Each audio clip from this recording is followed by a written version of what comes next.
sa mga provinces ng Caliconan at Camarines Norte at talagang nagpahilingin mula ako sa suporta. And kaya po yan, pakulang kang panahon ng pilihan. As you could observe, even before the elections, yaw na Nakabicol Party List. Ngunyan, malamang, ang Nakabicol Party List lang po ang kainot-inoting party list na nagpaigi ang ating mga kaibanan ang mga taga-Camarines Norte, mga media men from Camarines Norte, ang aming pong magpasalamat. Without much ado, let us now welcome the presence of the newly elected nominee and now elected congressman of the Bicol Party List, Congressman Attorney Gil Montalon.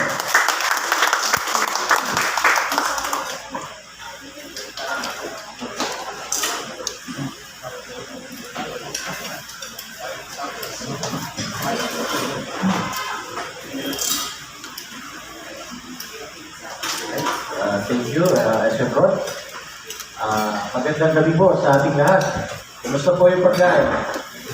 Ay naman, nabusog naman po. Maraming tira. Maraming tira. Again, magandang gabi po sa lahat. Sa ngalan po ng Bicol Party List, sa ngalan po ng aming chairman, Congressman Elizalde po, kasama po namin yung staff, of course, with the provincial coordinator, Mr. Raymond Prado, at sa lahat po ng bumubuo ng Bicol Party List, gusto po namin iparating ang aming po mga taus-pusong pasasalamat sa suporta at tiwala na ibigay po sa mga kabayan natin dito po sa lalawigan ng Camarines Norte, dahil tayo po ay number 1 ng party list dito po sa Camarines Norte. 63,000 votes. At yan po ay talagang utang na loob po namin dito po sa lalawigan ng Camarines Norte. At talagang malayo po yung agwat natin sa po mga lawang party list. At talagang naipakita ng ating mga kababayan dito po sa Camarines Norte na talagang we are capable of delivering solid votes for the Bicolano Party List. Sa muli, maraming salamat at gusto rin po namin ihatid ang aming pong pasasalamat sa lahat po ng opisyales ng COMELEC, sa mga guro na nag-serve during the election day, sa mga uniform personnel at sa lahat ng naging parte upang maging successful at mapayapa ang nakarang eleksyon. At dahil po sa inyo, lubos po kami nagpapasalamat. So, open na po for question and answer, and I will try my best to answer your questions in any matter regarding the Bicol Party. So, maraming salamat po. Pasensya na po medyo ilang warnings na may rin po. Kusog-kusog na lang po ang boses, sir. Yes, you are recognized. Magandang gabi po, Congressman Bongalon. Napansin po namin ngayong election 2022, bumaba yung turnout ng boto sa mga party list. Halos lahat apektado. Ano po kaya tingin ninyo ang dahilan kung bakit mababa ang turnout ng boto? Kasi nung nakaraang election, 2019, ay yung top notcher ay 9.75% yung boto. Ngayon po, umabot na sa 5% yung kanilang boto ngayon. Ano po kayong tingin nyo? Halos lahat ng party list apektado ng pagbaba ng turnout ng boto. Well, tama po, no? That is a good observation na talagang bumaba po yung turnout, especially sa pagboto sa party list. Kung mapapansin po natin, today, ito po nakarang election is a presidential election. So we are more concerned doon sa pagpili ng mga magiging sunod na presidente at vice-presidente and all the other senatorial roles.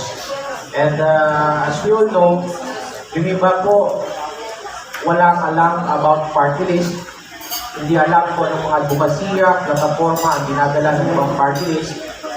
Yung iba na talagang they really intended to leave the party list portion, talagang ayaw nila mag-pumili. And yung iba naman, inadvertently, nakalimot. Dahil yung mga pangalan ng party list nasa likod, akala nila, kung nakaboto sila sa presidente, down to the local officials, akala nila tapos na yung pagboto for that election. So, maybe those are the reasons why mababa po talaga yung turnout. At kung mapapansin po ninyo, yung top culture na party list last election, gaya po na nabanggit ni Sir, at least 9%. Pero ngayon, 2 million, pero 5% na lang. And isa pa pong factor dyan, during the 2019 election, we had 150 plus party list. Ngayon, 178 100. minus 1, yung isa kasi disqualified. So, that would affect the turnout. Kaya yung top party list ngayon, naging 2 million na lang dahil marami na pong pwedeng pagpilian. So, nung bumoto doon sa mga sa previous election, na punta doon sa ibang party list, especially po yung mga bago. So, maybe those are the reasons why mababa po yung turnout this 2022 election. Follow-up na tanong po, para mapataas ang turnout, ano pong dapat gawin ng mga ng Ako Bicol at siyempre ng mga supporters? Well, unang-una, massive information dissemination or voters education. Talagang meron po sa atin na hindi nakakaalam kung anong party list, anong purpose ng party list, at even to the point na sa pagpili ng party list, kailangan isa lang. Dahil yung iba, bumoto for the party list, akala nila, they can support more than one party list. So, bumoto naman for the party list, pero it resulted to the validation of that vote dahil more than one yung naging boto nila for the party list. So, wala din, useless, not counted. So, maybe information dissemination talaga kailangan ipaalam sa mga tao that aside from the district representative na kanila pong pinipili, they are entitled to support and choose a party list that can truly represent the advocacies, the platforms na sektor na kanila pong nire-representa. Okay, maraming salamat. Congrats po. Ito'y malaking challenge sa Ako Bicol na kung paano pa natin mas pataasin o palawakin ang pinagsisilbihan ng party list. Siguro, it's high time na yung iba pang sektor na hindi na pagtutuunan ng pansin. Say for example, palawakin natin yung services para sa mga single parent. Palawakin yung services para sa mga cancer patient. Lalong-lalo na doon talaga sa mga nangangailangan ng tulong na namamatay na lang dahil sa kawalan ng pera na pwedeng matutukan. Katulad na rin yung kung paano natin mapapalawak yung serbisyo ng Ako Bicol na mas mapataas pa natin yung bilang ng nagtatangkilik sa Ako Bicol. Ano ang possibilities?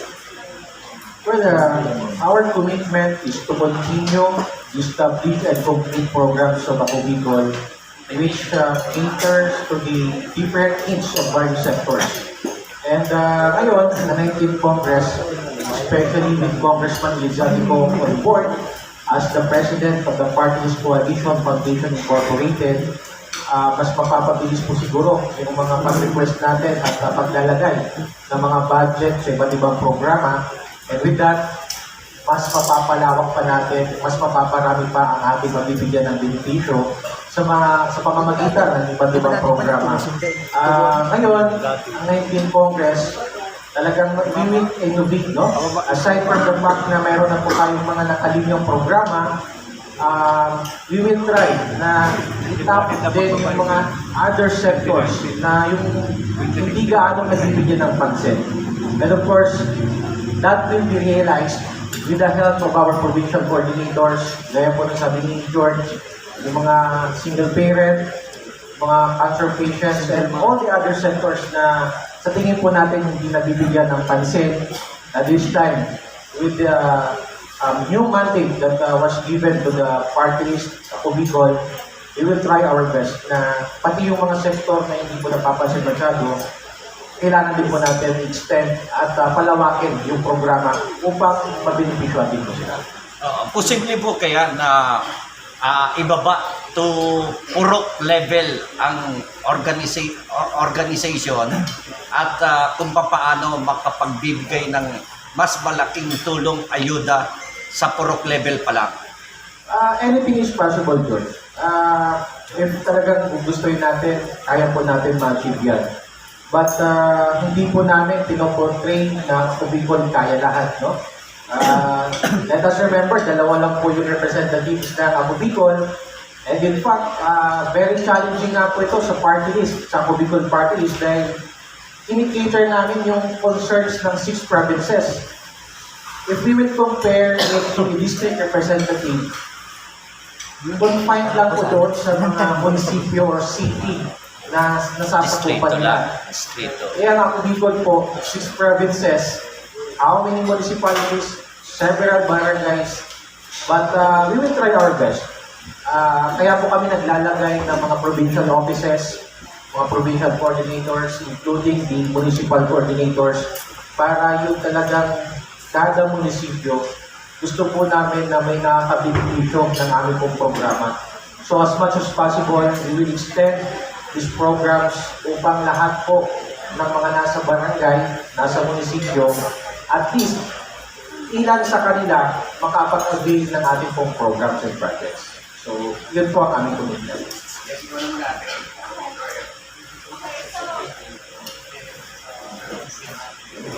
Question ko is, given the political landscape, kung saan yung ang Bicol ay nakilala bilang sumuporta kay Lenny Robredo at sa hindi nanalong kandidato.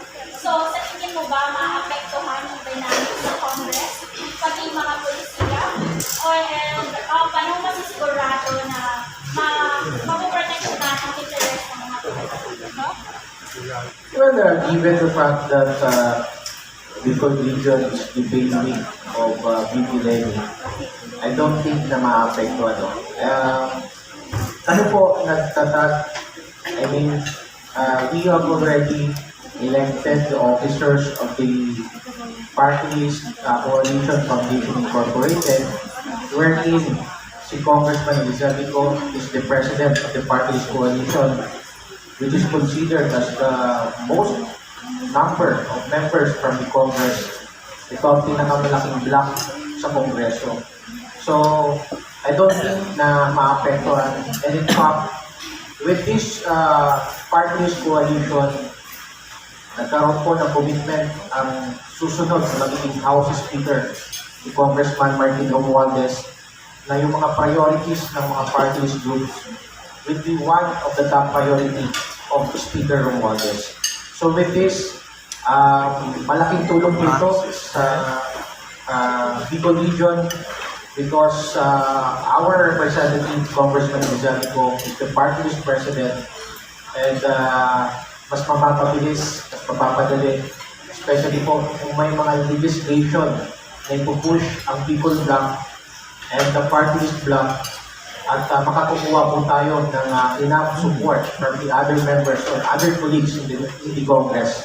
So, hindi naman po siguro maapektuhan. And in fact,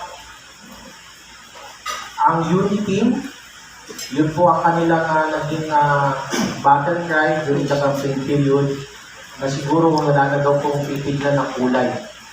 And we should rally under one flag as per Commissioner Guanzon. So, with that, let's just hope na talagang ito pong mga legislative agenda natin will get enough support from the other members of the House Representatives. Okay, magandang gabi po, Attorney Jill, and of course, congratulations. Well, the President issued a statement na he is in favor of for the abolition of the party list. Paano po yung reaction dito ng kagaya ng Ako Bicol na siyempre against kayo rito? Ano pang gagawin niyo if ever na ito isulong naman sa mababang kakulungan ng Kongreso? Well, we respect the opinion of the President, no? I think there may be some valid points for the President to come out with that statement. Kami po sa Ako Bicol, syempre, our stand is to, for the strengthening, no? Is to push reforms in the party system. And in fact, we do admit that there are loopholes in the current and existing party system law. Ang aming pong proposal upang hindi na po maapektuhan ang party list as an institution, dapat talaga maging stricto doon pa lang po sa pinakaunang proseso ng accreditation sa COMELEC. Dahil once na-accredit ang isang party list group or sectoral group, yun na po yung pagkakataon nila na makasali sa election. So, malaki po ang tsansa na sila po ay botohan at piliin ng ating po ng mga taong bayan. So, doon pala po sa accreditation, dapat magkaroon ng stricto na pag-scrutinize ng sektor na kanilang nire-representa, including the party list nominees.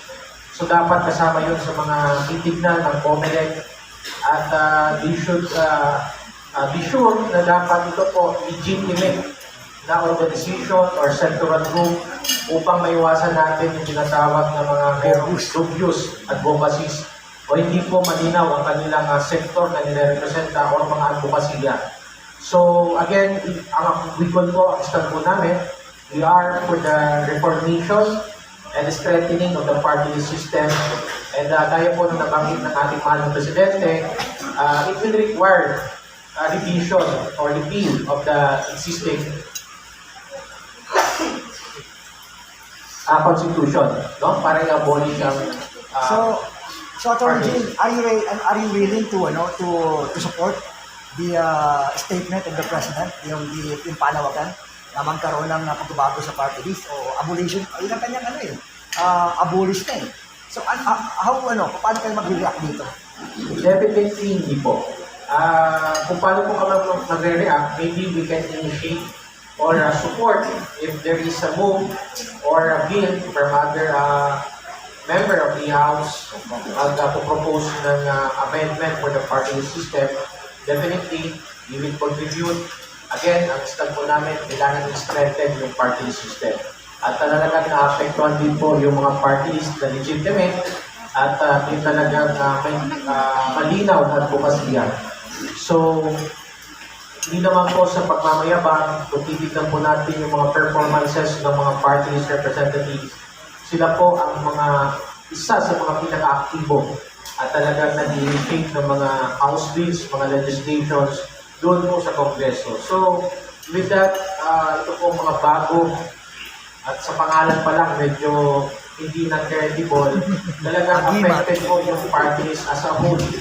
Pero hindi ibig sabihin na lahat po yun ay hindi na po legitimate at hindi po nagre-representa ng sektor o kaya yung mga advokasya po nila. So, yun po ang aming standard.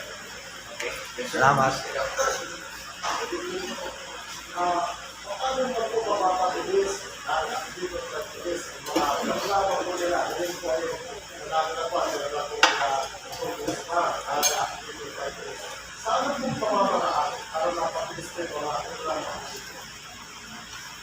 Well, ngayon po na 2022, meron na po allocation ng budget yung mga programs natin. In fact, nagkaroon na po tayo ng challenges during the campaign period because of May mga the salamin tayo ba? the politician. May mga salamin na Pero ngayon naman po, since natapos na yung election, hindi po nakasalamin. patuloy pa rin yung pag-implement ng ating programa. And sometimes, upang mapabilis, dapat constant monitoring, constant follow-up with government agencies. And isa din po yan sa mga ginagawa ng representante ng political parties. Kasi, alam po ninyo, ang mga representante sa House, sila po yung naglalagay ng mga budget for the different programs. So, we keep on monitoring sa mga regional offices, sa mga provincial offices, kung bumaba na yung mga pondo. At actually, doon lang po nagkakaroon talaga ng delay, yung pagbaba ng pondo. At hindi po natatapos yung aming pong trabaho sa pag-allocate lang ng mga budget for the different programs. Up to the point na ma-implement ang programa, andyan po ang active participation ng mga representatives ng political parties. So, yan po ang aming gagawin. And of course, with the help of our staff, the provincial coordinators, then sila po talaga yung nasa ground sa constant coordination among the staff of a political party.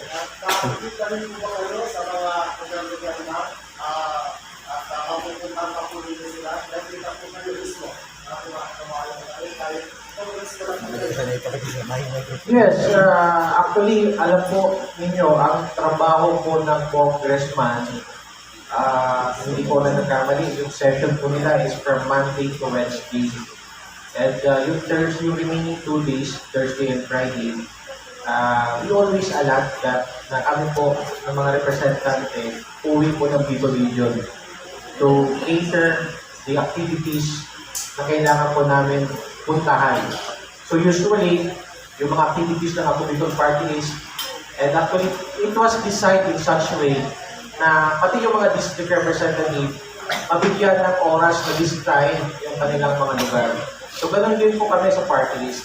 So we will allot 2 days or even we extend and utilize Saturday, even weekend, basta na po may dala po natin yung programa. So rest assured na ang representatives po ng Ako Bicol Party List, again, will be always visible sa lahat po ng mga projects and programs po ng aming pong party list.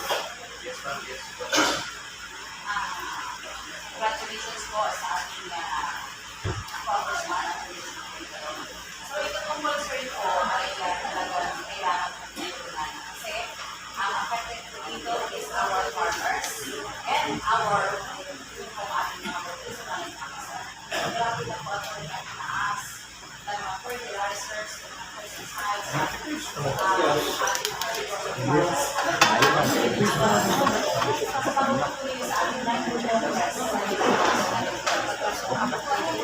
Well, as to the Agarang solution po, no, maybe we can ask for the subsidy. No? We can lobby with the department concerned regarding sa mga fertilizer or dito po sa subsidy. In the Department of Energy or other department concerned. And we always look into the long-term solution. And we as a representative, titignan po natin yung existing law, which is the oil regulation law. And in fact, base po sa ating pag-aaral, there's a need to amend the oil regulation law, which is kailangan po magkaroon ng strategic reserve ang ating pong national government dahil doon po sa mga panahon na mababa po ang presyo ng gasolina at diesel, kailangan po natin mag-imbak, mag-reserva, kumuha na tayo ng reserva para pag dumating po ang panahon na may ganito pong sigalon, kaya po ng Ukraine at Russia at tataas naman po ang presyo ng petroleum products, ito pong reserva natin, pwede natin mag-utilize at an affordable price. So, kaya pa rin bilhin ng ating mga consumers at mababa yung po ang presyo. Pagdating naman po doon sa farmers, sa mga fertilizers, talagang mataas ang presyo and marami pong nadi-discourage ng mga farmers to continue with their farming activities. At unang-una, mataas po ang cost production ng kanilang produkto, tapos mababa lang din ibebenta sa merkado. So hindi po balanse at talagang mamamatay po ang ating domestic production po ng mga local products. So syempre, pangalawa, budget, no? Yung subsidy na kayang ibigay ng gobyerno, including the other programs na mga kapatid po ng tulong upang mas mapababa ang production cost ng mga local products and to encourage also especially the younger generation to go into farming. Dahil dapat ngayon pala, nagpe-prepare na po tayo sa mga darating na panahon. Ngayon pong mga farmers na matatanda, at least may mga bagong sipon, no? New batches of farmers na papalit po sa kanila. And we have to utilize this dahil ang ating pong bansa isang agricultural nation.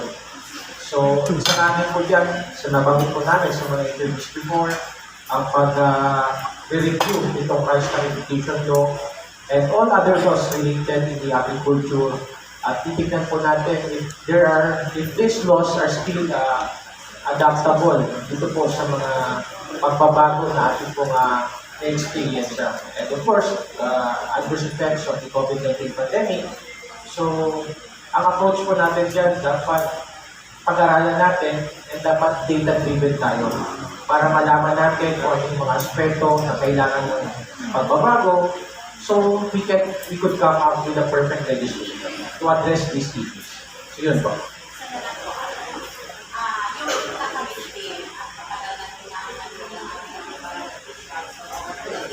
natin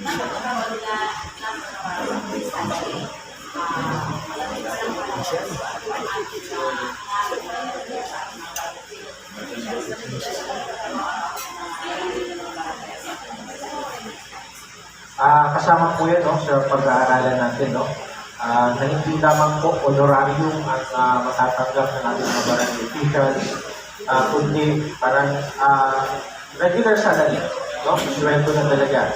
And we want to institutionalize these barangay officials. And maybe the most important part na dapat ma-address muna is whether or not we will have a barangay at Sangguniang Kabataan election this December 2022. So, kung magkaroon po ng consensus sa ating pong members of the Congress to push through with the election, and siguro kasama na po yan sa mga susunod na mga bill na kailangan po ipasa this 19th Congress. Kusok-kusok na lang po.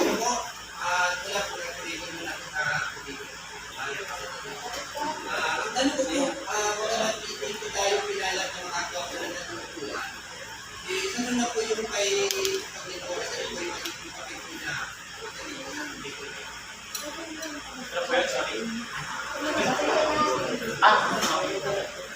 Ang magiging role ni Atty. Bores, no? We had to talk first with Atty. Bores, no? Kung ano pa po ang magiging passion niya. At still, he's part of our group, ako Bicol. And papalam po namin sa inyo. Dahil talagang malaking naitulong po ni Atty. Bores sa pagkakampanya. He was the former Chief of Staff of Congressman Zaldi.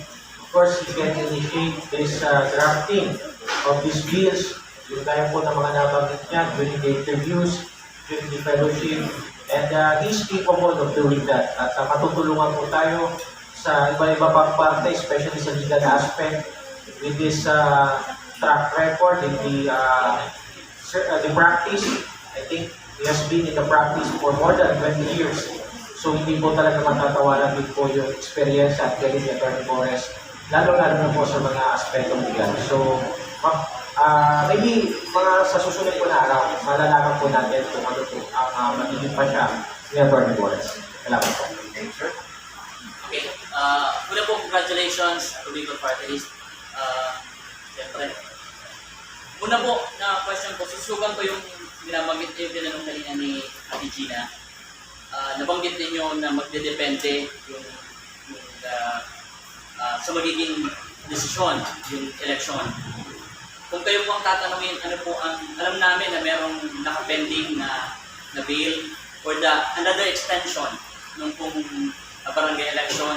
Ano po ang saloobin ninyo bilang pong kongresista pagdating po dito sa extension ng election? Well, unang-una, if we will strictly follow the law, talagang nakasal po dun sa batas na next barangay ng Sangguniang Kabataan election is on December of 2022, December of this year. And alam po ninyo, this has been the practice. Every time na magkakaroon po ng national and local election, and nagkataon din na yung next election for the barangay ng Sangguniang Kabataan will be held in the same year. Ang naging practice po before is talagang ini-extend. Ibig sabihin, ino-postpone muna yung barangay at Sangguniang Kabataan election dahil ang pinaka-main concern ko dyan is yung budget. Ngayon po, nasa kalagitnaan na tayo ng ating taon at titignan po natin, no, kung yung budget ba na yun mas maganda ilaan for other programs or we will push through with the barangay and the Sangguniang Kabataan election. So, kami po, on our part, pag-aaralan po natin kung saan po mas makakabuti ito pong budget na to for the election. Kailangan mo ba muna i-address yung mga ibang problema or kung wala na bang problema ang ating bansa, we will push through with the election. So, we will study, no? Pag-aaralan po natin dahil hindi rin po biro yung gastos na yung budget na gagastusin for the barangay and the Sangguniang Kabataan election. Yes, sir. At last question.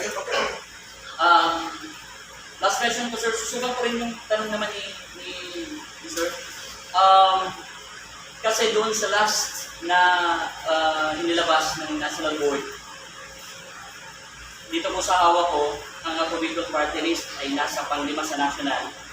meron tayong 2.2926%. Is it possible pa po ba, sapagkat ito ay tally sheet report number 4 pa lamang, is it possible ba na madagdagan pa at maging 3 yung representante natin?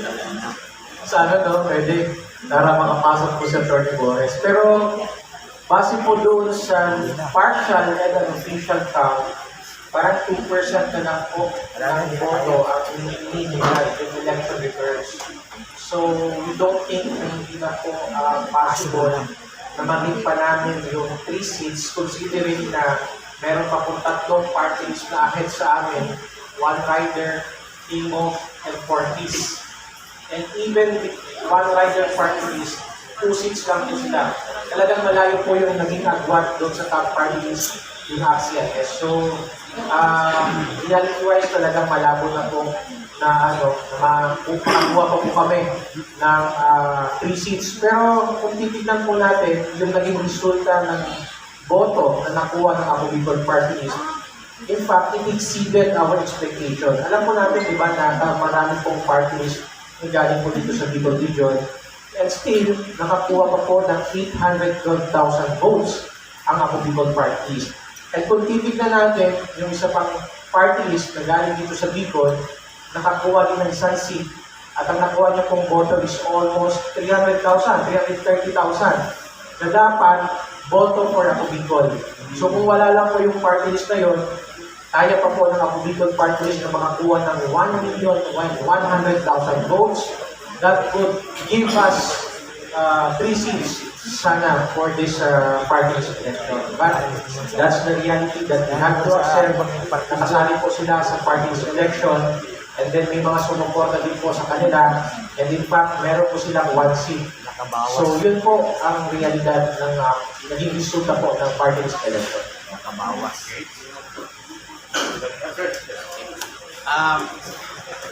Kong, okay na pagdamagi ko. Congratulations. Susugan ko yung tagline ni Sir Mod, aagos ang tabang. Being ang Cam Norte yata ang may pinakamalaki na boto sa buong Bicol Region, aagos po ba ang tabang sa Camarines Norte from Ako Bicol Party List? Definitely.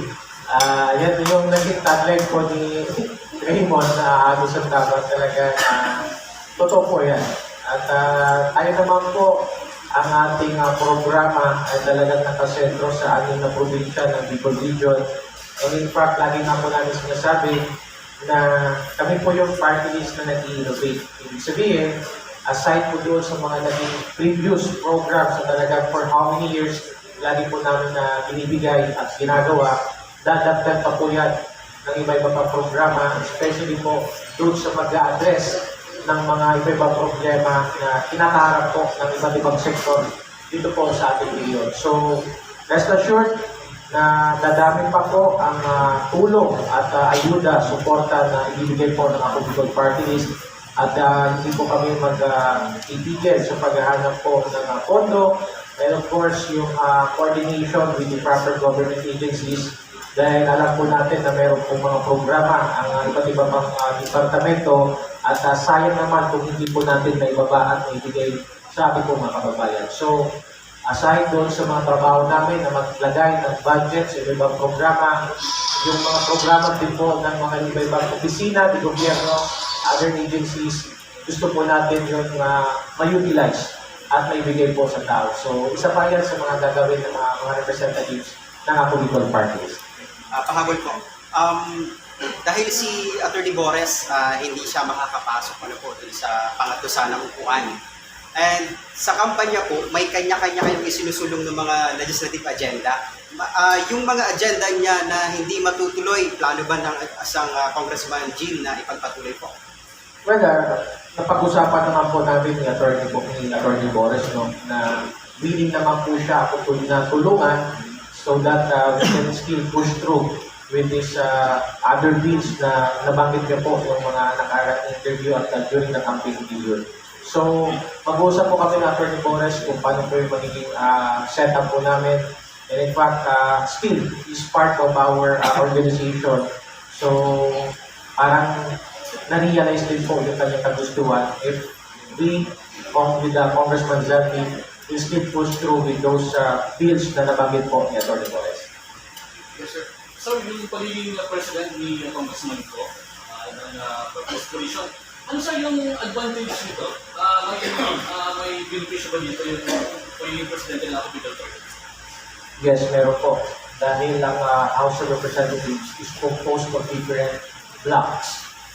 And ngayon, with Congressman Zaldi as the president of the party's coalition, tayo po ay maglalabi doon po with the speaker, of course, dahil ang nilalabi po natin dito ay hindi lamang po ng interest ng Ako Bicol, pati interest po ng other parties. Alam po natin na tayo po ay naging competitors during the last election. Sabi nga po ng outgoing president, si Congressman Mike P. Romero of One Party List, nag-away-away tayo, naglaban-laban, pero tapos na. Isang araw lang po ang eleksyon, and this is now the time na magkakaisa po tayo upang maglabi doon sa mga priority programs natin, because if we will not do it, mali-left behind po ang party list block. And we are confident dahil ang party list block, isa sa pinakamarami na miyembro ng block doon po sa Kongreso, and definitely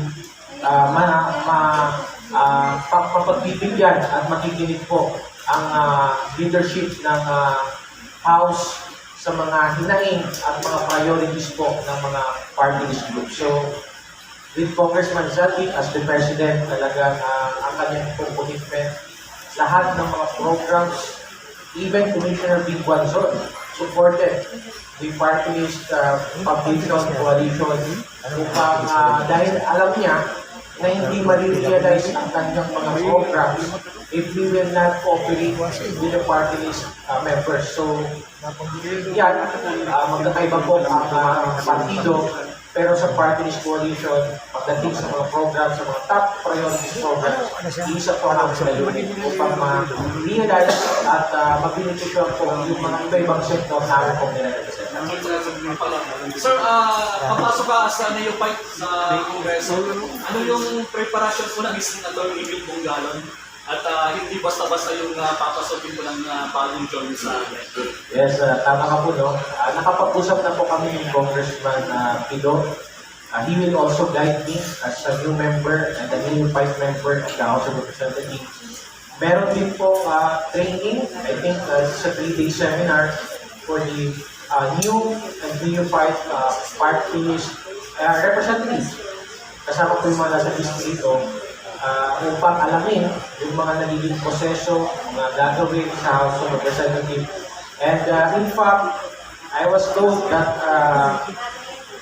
magiging member po ng committee rules. As a lawyer, kailangan ko po yun at para malaman po kung ano po ang proseso pagdating sa plenaryo at it would help me, the Ako Bicol Party List, in pushing the legislation kasi you really have to stand in the floor to defend and argue with other colleagues sa House of Representatives. So yan po ang nagiging preparation. Although, me personally, meron na po kung advantage compared po dun sa mga non-lawyers na bago rin po ng mga representante dahil kahit pa paano nakakaalam po tayo ng batas.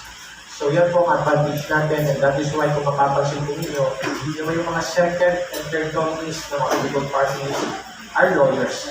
At least hindi na po bago sa amin yung ibang profession dahil napag-aralan na po namin yun sa law school. So yan po ang magiging preparation. And of course, we also seek the mentorship, the guidance of the veteran lawmakers para ma-prepare po kami this 19th Congress. On for tonight. So again, thank you very much po. At naging maganda po ang resulta ng eleksyon for Ako Bicol Party List, especially po dito sa lalawigan ng Camarines Norte na kung saan nakakuha po ng 63,000 votes sa Ako Bicol at malayo po ang naging 67,000 at malayo po ang naging agwat ng pumangalawang party list. I think 60,000 yung agwat ng rank number 2 ng party list. At malaking tulong po ito sa amin at tatanawin po namin ito utang na loob sa lalawigan ng Camarines Norte dahil hindi po tayo pinabayaan.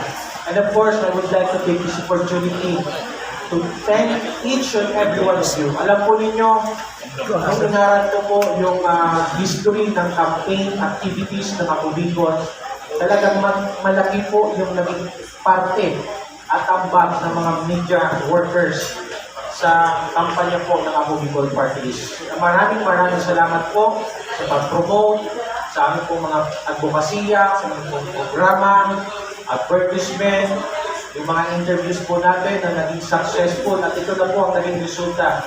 There is a favorable result at asahan po ninyo na sana papatuloy pa po ng Ako Bicol Party List ito pong quality public service at hindi po kami nakakalibot sa aming pong mga video workers. Again, nag-usap po kami ni Raymond na ang ating pong mga media workers meron pong allocation na isa sa educational assistance. Kaya yung hindi pa po nakakapagbigay ng educational assistance, you can ask your son, daughter, relative, or friend. Pwede po kayo mag-avail dahil meron po kami inaalat na isang estudyante for every media worker. At dyan din po ang aming tulong sa inyo. So, huwag po kayo mag-alala at hindi po kayo nakakalimutan ng Ako Bicol Party List. Sa muli, maraming salamat. Diyos ang magpalos. Good evening. Thank you so much, Attorney Congressman Jill Pogalong. Huwag po nang alis po sa lamesa kasi mag-table hopping si Congressman Jill to have pictures with you. Sige po. Attorney Jill, pag-table hopping ka na lang po siguro.